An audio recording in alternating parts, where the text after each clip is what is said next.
know this is a difficult session and it's mutual. It's just post-lunch. I gave a very hard time to Swati to give a slot. She just tried to even out by giving the just post-lunch slot. So I will try and keep this short and probably have very brief pointers to talk about.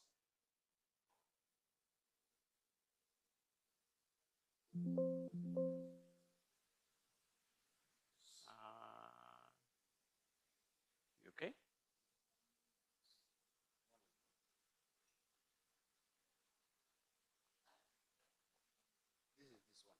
This one. Right, so I manage the customer engagement at Titan across all the brands. I mean, we have about 13 brands. You may be familiar with some of our prominent brands like the watches, 𝗬𝗏, 𝗧𝗷, Titan Eye Plus, 𝗧𝗷 is yet to be, just about to be launched, 𝗬𝗏, so on and so forth. So I had the customer engagement across all touch points, including the CRM efforts and the digital transformation that we've had over the last couple of years. I think since I'm somewhere through middle of the day, some of the things that I'm sharing, you may all, other speakers may have already spoken about it. So wherever you feel it's redundant, I will try and move a little faster, considering it could be redundant. But if there are questions, I'll be more than glad to take them.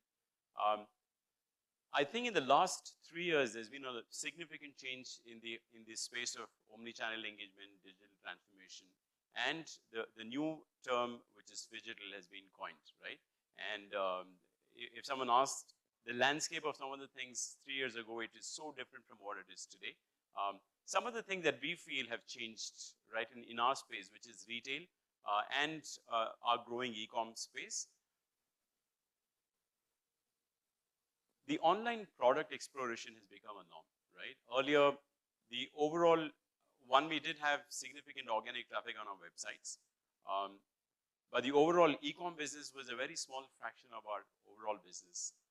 That apart, most product exploration, especially if you look at the category that we are in certain spaces, like for instance jewelry, it's a very touch and feel kind of a product, and hence we thought that the amount of investment that one may require to do with respect to omni engagement, which is exploration online and different channels of engagement, may not be as significant in the space of jewelry, but we were very pleasantly surprised from a constraint during the COVID, where customers wanted to look at products, and jewelry in India is not mostly just a product of want, but is also a product of need, considering our cultural setup.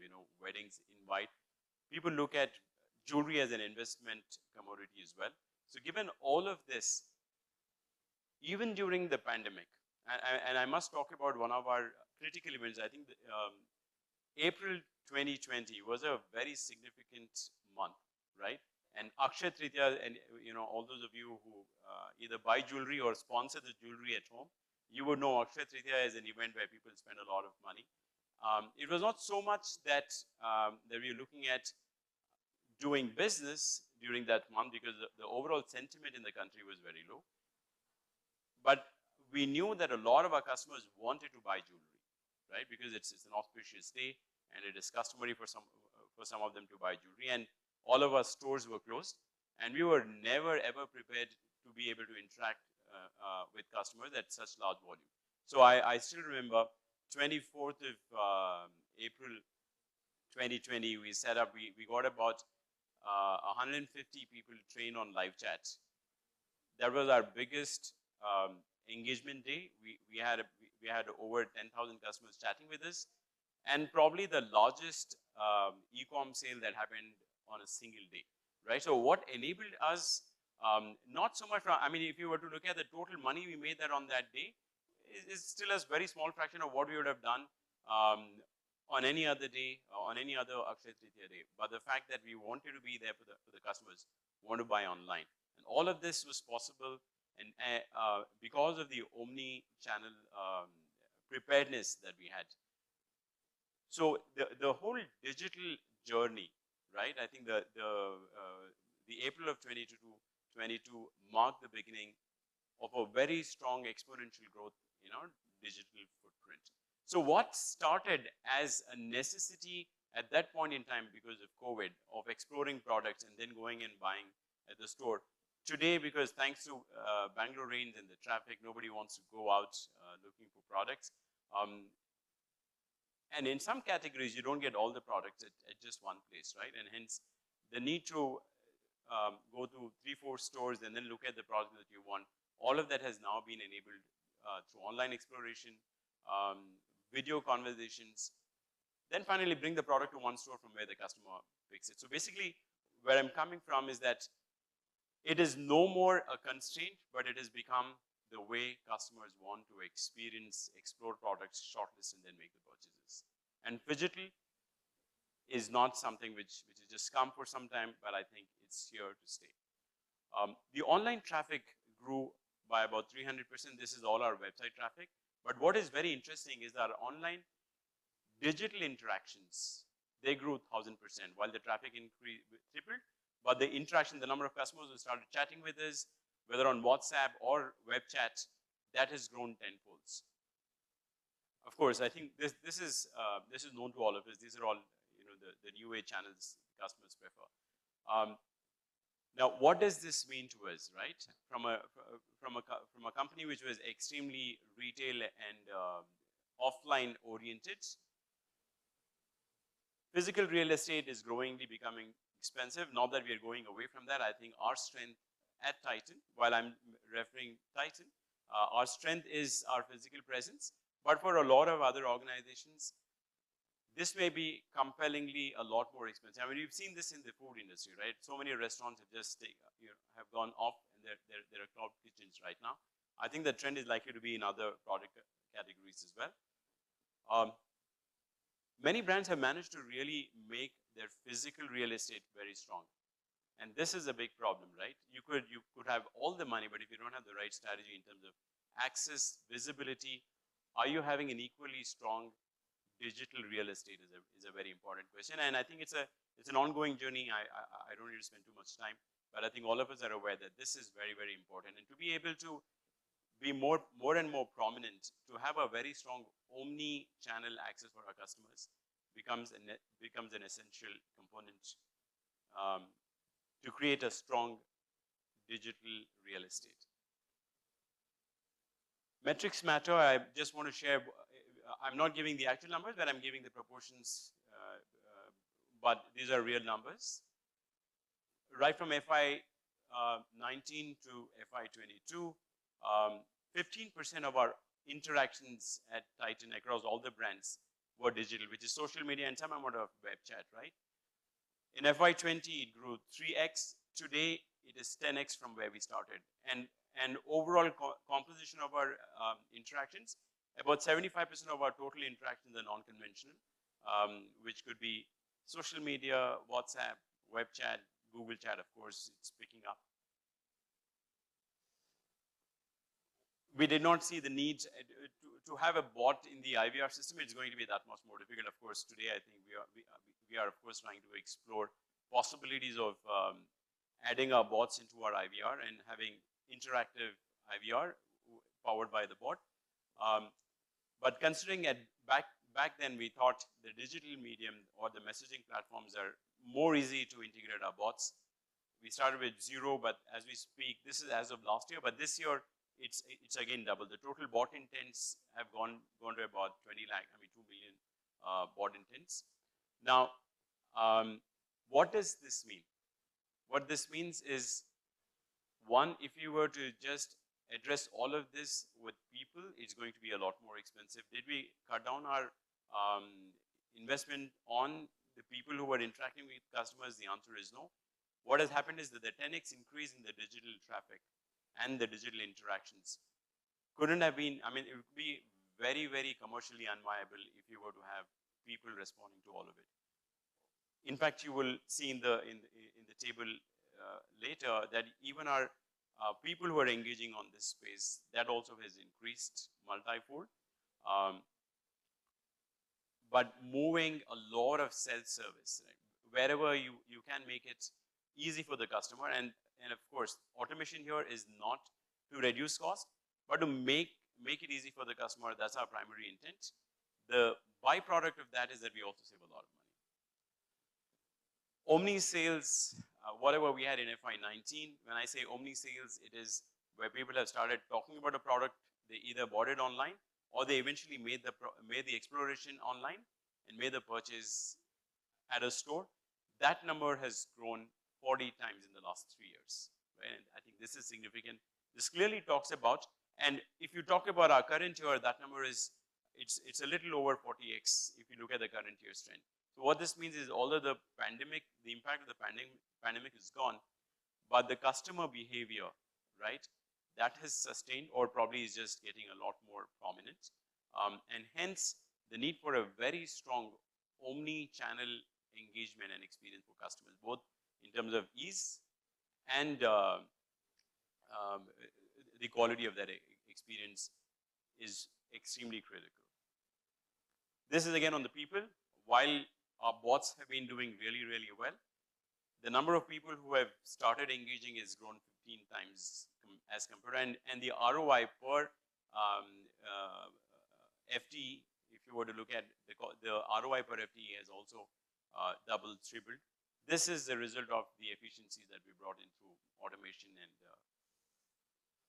process improvement. So, if there are any questions on the previous slide, I could take, but I will move to yes.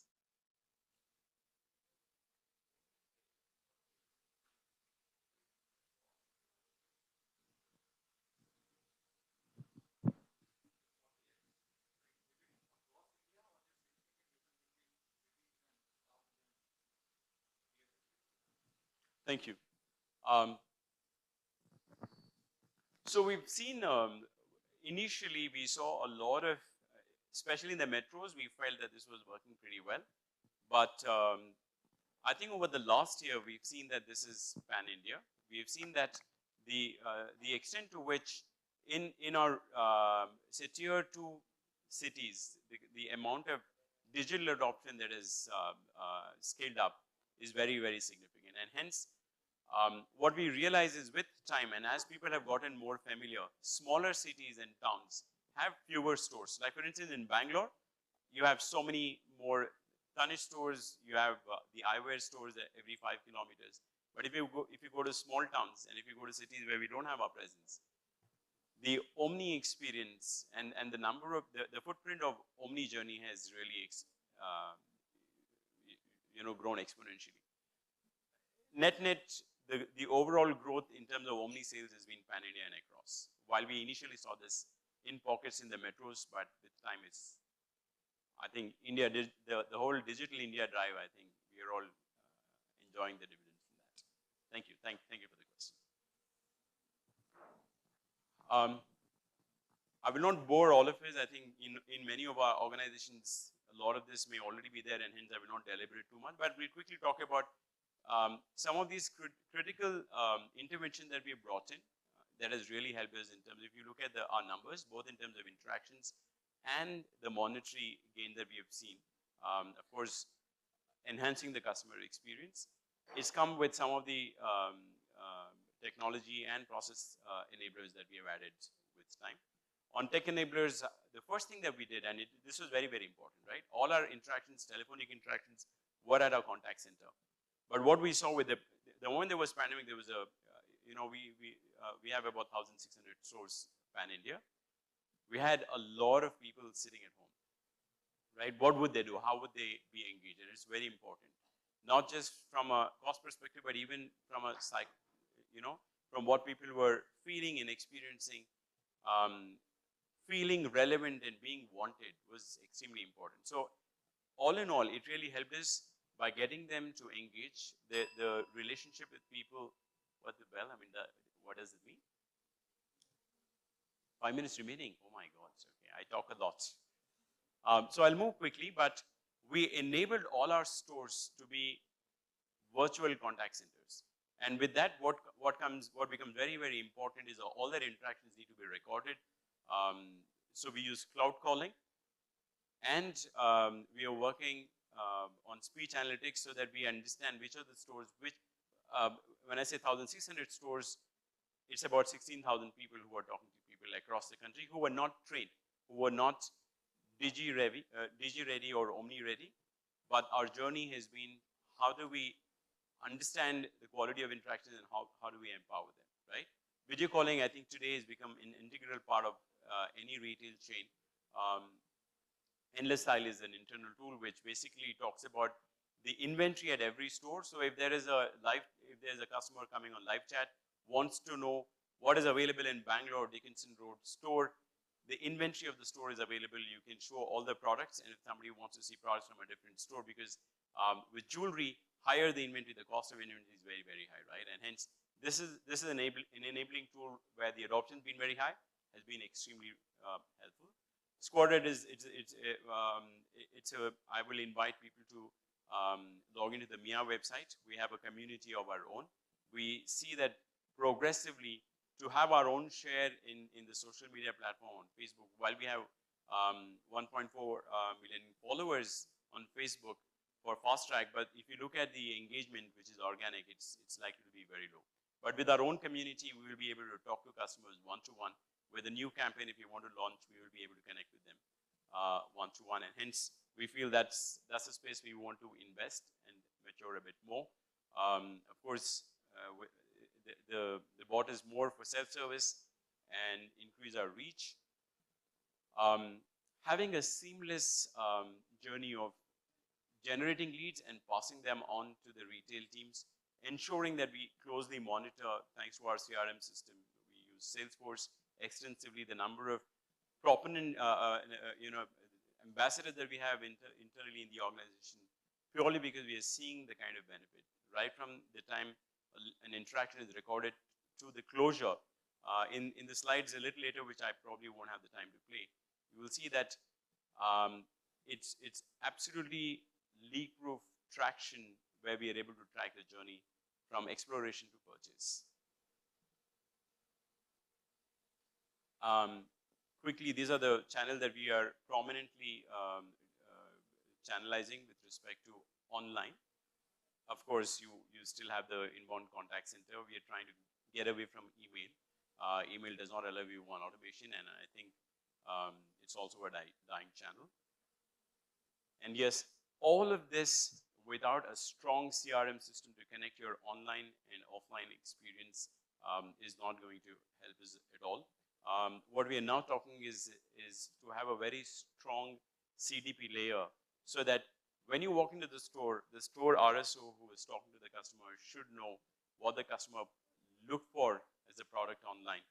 Vice versa, if somebody is chatting online on the web, will we be able to see the interest, the product that the customer was interested in at the store, right? And what was the store RSO's inference from the conversation, capturing not just on sale, but also capturing non-purchaser information. And keeping all of that enriched in our CRM system is just going to make a lot more meaningful conversations possible. Quickly, I'll just share VOC of a customer. Days together to go to one place to another. So me sitting here in the US and being able to access stores, your stores, not just in Bangalore, but in Mumbai and Delhi too, that was fascinating. That's really a very convenient facility that you're able to provide. And one, it's safe because you're actually able to see a live person and be able to choose, and they're literally holding it against themselves and showing it. So it's really covered from end to end, from the time I log into the website and the person chats with me, and then we go from there on all the way till the payment and also shipment. I really don't have one, because I'm only speaking to one person the entire time, Sneha, right? So from the time partner shipped me, through the chats, through the video calls, and she was answering every question that I ever had, and I could rely on that. Yeah, so this is VOC of a customer based out of the US. Explored our products online through live chats. Subsequently had multiple interactions from different stores over a video call. Selected the jewelry, and finally a relative of hers who was traveling picked the jewelry from our Bangalore store. This is one story. We've had other situations where people have come on web chat, looked at the product. The groom's family was from Texas, and the jewelry shopping had to be, with the bride family involved. and relatives in India, and there was a conference conversation. Multi-location and multi-store from different parts of India, and finally the purchase was. So not so much in terms of making that sale, but the convenience of offering customers what they're looking for, right? At their homes, both offline and online. I think that's a journey, and I think all of us probably will, with time. Technology is evolving. Video solutions 2 years back were so primitive. Today, I think everyone's worked with it. That product also has evolved. But the differentiator would not be just in terms of the technology that's available, but in terms of the overall experience, the processes. I think this is, I will leave this with as the last slide. This is one problem we faced, and we are working with a lot of focus on this, is your retail staff, right? As 𝗔𝗬𝗴𝗃 as your customer, right? A lot of our customers have evolved a lot, but some of our retail staff may not be, right? And hence, how do you bridge that gap? We know that our smartwatches got sold lesser than other watches just because the number of these people are not users of those smartwatches or the phones, right? And hence, not just enabling the system with the technology, but ensuring that the people who are using this and the people who are catering to our customers are also upgrading themselves from a technology perspective is something that we felt, and we struggled with it for I think for the first 1.5 years. It's still an ongoing journey, but I thought it's important that we bring that on table. I will cease here. If there are any questions, I'll be more than glad to take them. Thank you.